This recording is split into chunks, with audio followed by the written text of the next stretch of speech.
Hi, my name is Hugh McKenna with Asgard Athletics. This week we're going to be going over one of my favorite kickboxing or MMA drills to mimic sparring without the actual damage. So here's my partner Adrian and we're going to get started. All right, so how this drill works is that the only way to score points is, Adrian, get in your stance. I need to touch his lead shoulder with either one of my hands, okay, or touch his lead foot with either one of my feet. So I score 1 point anytime I touch his lead shoulder or anytime I touch his lead foot. If he ends up switching stance, his lead side changes, and then that's my target. Always his lead side. Stay in that stance. I never want to reach for the back side, because if I reach for the back shoulder, I'm going to end up just punching him in the face, and that defeats the purpose of this sparring drill, where you're sparring without the damage. Okay? So this really mimics like the first minute of a fight, where you're trying to figure out your opponent's range and get into your own range to land your strikes. If you can touch his shoulder, you can certainly touch his face, so you can land any punch, or his body. If you can touch his foot, you're definitely in range to land any kick you want. Okay?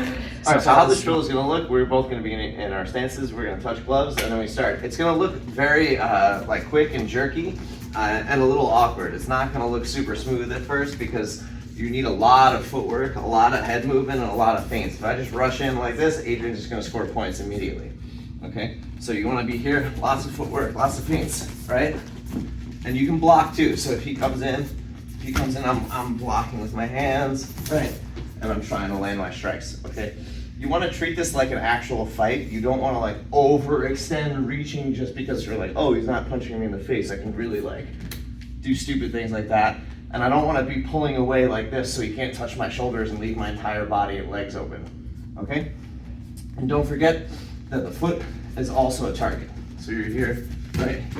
And you can use the upper body feints to score on the lower body. You can lower body feints to score on the upper body. All right, so you can do an MMA version of this drill. It's a little more advanced where you get takedowns. Takedowns are worth 2 points, okay?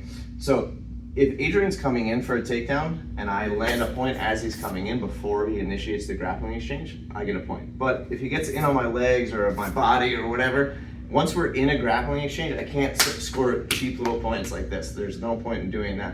You have to finish the grappling exchange, and either he's going to take me down or I escape. If he takes me down, he gets 2. He has to hold me down for 3 seconds.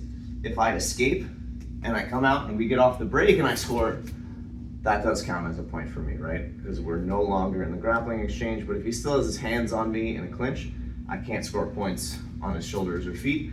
But as soon as we separate from the clinch, we can both score on each other, because in a fight, the best time to punch someone is definitely off the break in a clinch. All right, so how this one's gonna look, same thing. It's not gonna look super smooth. It's gonna be very jerky. Like, we're both trying to figure out each other's range. We're using footwork, head movement, feints, right? But now we can feint level changes and then go for our takedowns too.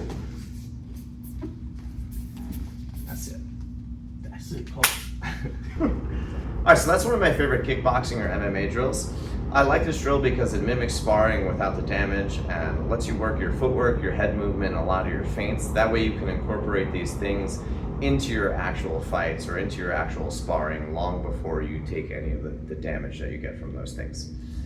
If you have any questions about how to perform the drill or just want to let me know how it goes, let me know in the comments. And if you haven't already, please hit that like button and subscribe to my channel so you don't miss the weekly videos coming out.